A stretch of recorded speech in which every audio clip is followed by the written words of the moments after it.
Welcome to the Rubric Grinder. This is a web page that allows you to make marking rubrics. I'm just going to log in. I've entered my name and my password, and then I press OK. This is the rubric page. That only has 2 rubrics. You could create a new rubric, but I'm going to go and look at one that's already been made because this is the overview video. This is the rubric that we've made. It just gives you a visual of the rubric. We can't actually do anything with this. First thing you want to do is you want to make the categories. Here's the categories. I've already made the categories. We have the different skills or concepts that I want to mark, and then a description of those skills and concepts, and then the actual mark that it's going to be on. If I told my students it's going to be on 10, that's the weight you put here. If I told them that it's going to be on 6, that's the weight. The next thing is the headings. The headings are the degrees of performance, how you're breaking up your mark. If you have, let's say, break this up into 4 sections. My first section is going to be, bad grade, or the student just really doesn't understand it. I'm going to break down from 1 to 2.5. You can start at 0. I like to start at 1. 1 to 2.5, that's a really bad mark. There's a lot of choice. They can get 1, 1.5, 2, 2.5. The next one is 3,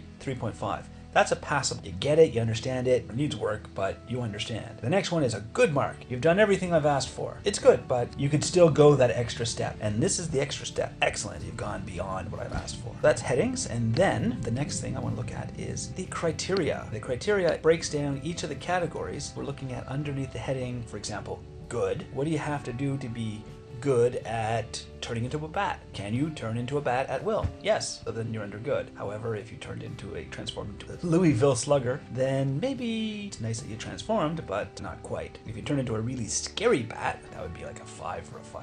So that's what the criteria is all about. After you enter it, don't forget to press save changes. Then we go and get students. Here you can choose a list of your students. You can upload them from a XML chart, or you can enter the student names one by one. After that, we want to go and mark the student way at the bottom. Get marking. I choose get marking. And it brings us to the marking page. This is what it looks like. You just go and choose a student. Then the student is here and their marks. I've already saved her mark. That's why this is at 2.5. This one's at 4.5. Normally when you choose a new student, they are marked at the highest possible mark. I'm just assuming that all my students are perfect, and then I just have to remove a few marks here and there. You put in their marks, you select the marks using the slider, and then you can put in a comment for each one. It's really up to you. Once you've done all that, you press save, and it saves their mark, and it calculates their mark. For example, if this person got a couple of things wrong, and I press save, then it calculates James's mark, and it gives him 87%. After that, we can go and click Get Class Results, and in Class Results we have everybody's marks,